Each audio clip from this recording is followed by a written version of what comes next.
Hello friends, मी वैशाली आज तुमच्यासाठी नवीन कथा घेऊन आली आहे. तर ही माझी कथा आहे ना, प्रतिलिपीवर खूप खूप चालली आहे. रीडर्सचा तिथंही तिला खूप छान प्रतिसाद मिळाला आहे, म्हणून मी ठरवलं की ही कथा तुमच्यासाठी यूट्यूबवर सुद्धा आणायची. तर आज मी त्याच कथेचा पहिला भाग घेऊन आली आहे. कथेचं नाव आहे गुंतन्या आतुर फिरुनी. चला तर सुरुवात करूया कथेच्या पहिल्या भागाला. आयुष्य जेव्हा दोघांचं असतं तेव्हा एखादा चुकला तर दुसऱ्याने सावरायचं असतं.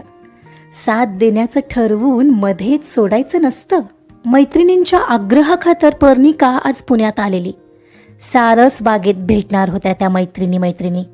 अश्विनी आणि मेघनानं तिला इतका आग्रह केलेला की बस, आणि त्यामुळेच ती कधी नव्हे ते घराबाहेर पडलेली. सारस बागेत नेहमीसारखी आजही वर्दळ होती.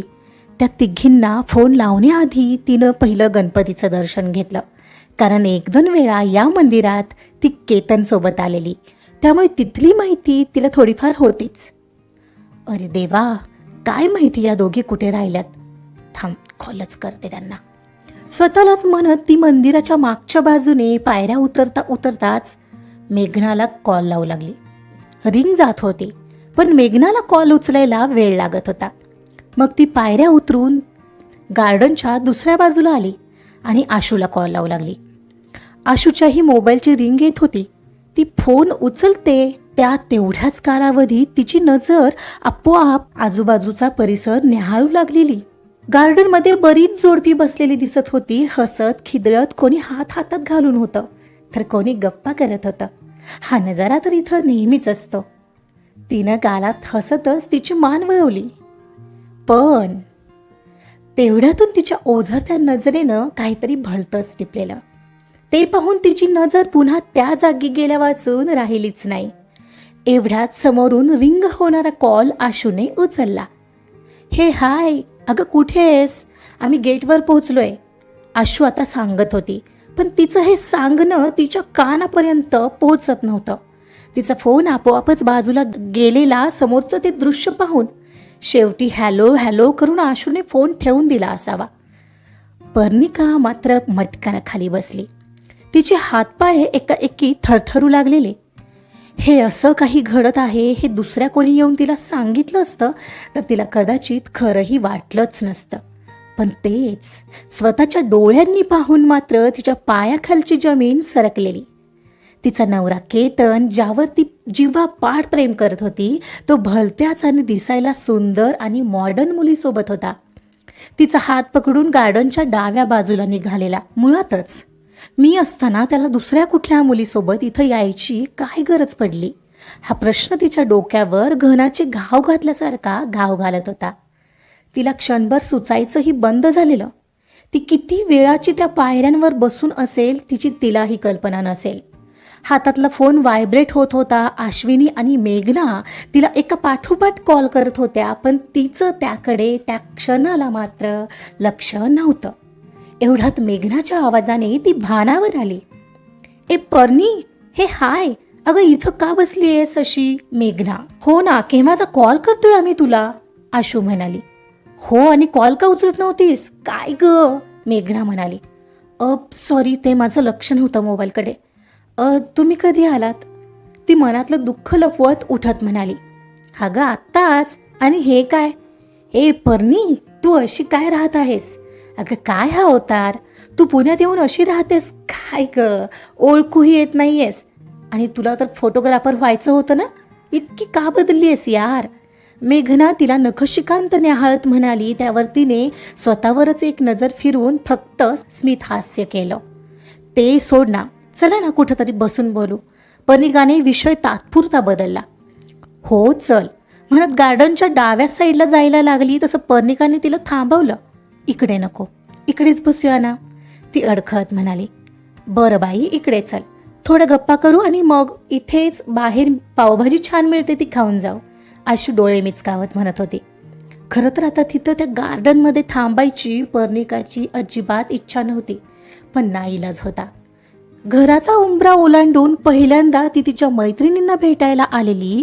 आपलं आयुष्य आपण असं स्वतः भोवती सोडून सासरच्या लोकांभोवती कसं गुंतवून घेतलेलं हे तिच्याही लक्षात आलं. आपलीही काही आवड होती, आपलीही काही पॅशन होती हेच ती विसरलेली. मेघनाने विषय काढला तिच्या पॅशनचा आणि तिला नकळत तिचा भूतकाळ आठवला. त्या भूतकाळाने तिचं आयुष्य कसं बदललं हे सुद्धा आठवू लागलं. आणि आता आपल्यासोबत ही सेम तसंच घडतंय हे पाहून तिला खरं तर पुन्हा रडावं वाटत होतं. चारी दिशा फाटून जाव्यात असा आक्रोश करावा असं मनात येत होतं. पण हो, फक्त मनातच येत होतं, कारण समोर बसलेल्या मैत्रिणींसमोर ती तिचं आयुष्य कसं फाटलंय हे तर सांगू शकत नव्हती. इतके दिवस तीच तर गोड स्वप्नात हरवलेली, ज्यातून आत्ता कुठे तिला वस्तुस्थितीची जाणीव झालेली. आपला नवरा इतरांपेक्षा वेगळा आहे या तिच्या आभासी कल्पनेला सुरुंग लागलेला. गार्डनमध्ये बसल्यावर आशू आणि मेघना दोघीच बडबड करत होत्या. पर्णिका मात्र शांत बसलेली, हो नाही इतकंच बोलत होती. तिच्या डोक्यात मघाशी केतनला कोणासोबत पाहिल्याचं काही केलं जात नव्हतं. मैत्रिणीसोबतची ती भेट आटोपती घेऊन ती अखेर घरी जायला निघाली. त्या घरी, ज्या घरातून बाहेर पडायचा कधी ती विचार करत नव्हती. पडलीच तर ते केवळ भाजी आणण्यासाठी असायचं.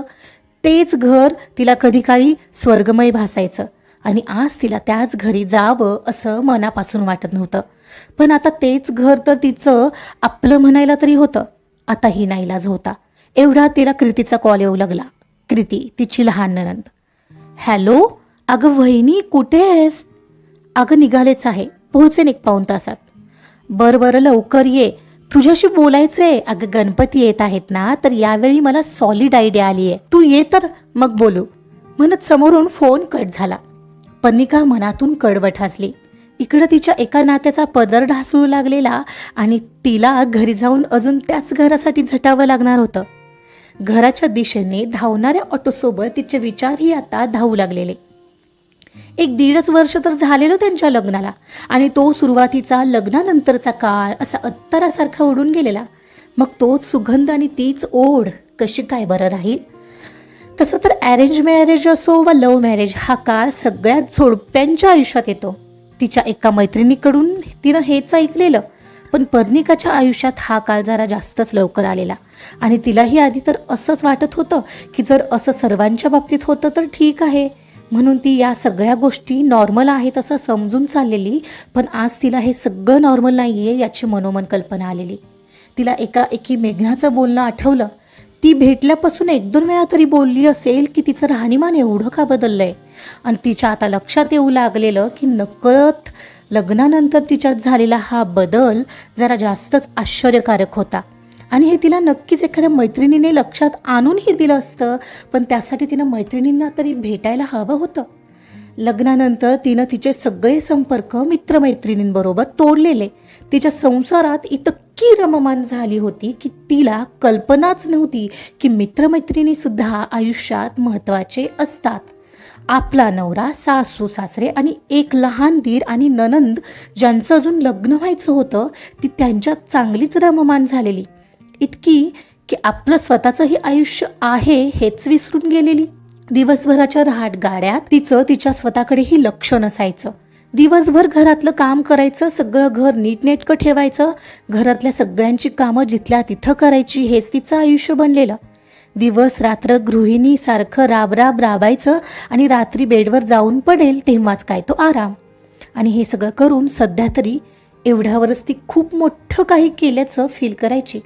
यामध्येच कधी दिवसभरातून एकदाही तिच्या डोक्याला कंगवाही लागायचा नाही. सकाळी उठलं की केसांचा अंबाडा घालायचा, पदर खोचायचा आणि कामाला लागायचं. मग सगळे घरातून बाहेर पडेपर्यंत तिला कोणी ना कोणी हाक मारत राहायचं आणि ती फक्त धावत राहायची. आणि आज त्याच धावत राहण्याचा परिणाम ती भोगत होती. हा होता आजचा पहिला भाग जो संपलाय. तर फ्रेंड्स, कथेला खूप छान प्रतिक्रिया मिळाली प्रतिलिपीवर. सो आय होप की तुम्हाला ही कथा खूप आवडेल. कारण आपल्या हातातून निघून चाललेला नवरा पर्णिका कशी माघारी मिळवते, कसं त्याला आपल्या आयुष्यात टिकवून ठेवते, हे पाहणं खूप मनोरंजक असेल. तर कथा आवडत असेल तर लाईक करा, सबस्क्राईब करा आणि शेअरसुद्धा करा. आपले अमूल्य अभिप्राय देत राहा आणि please keep support me. Thank you.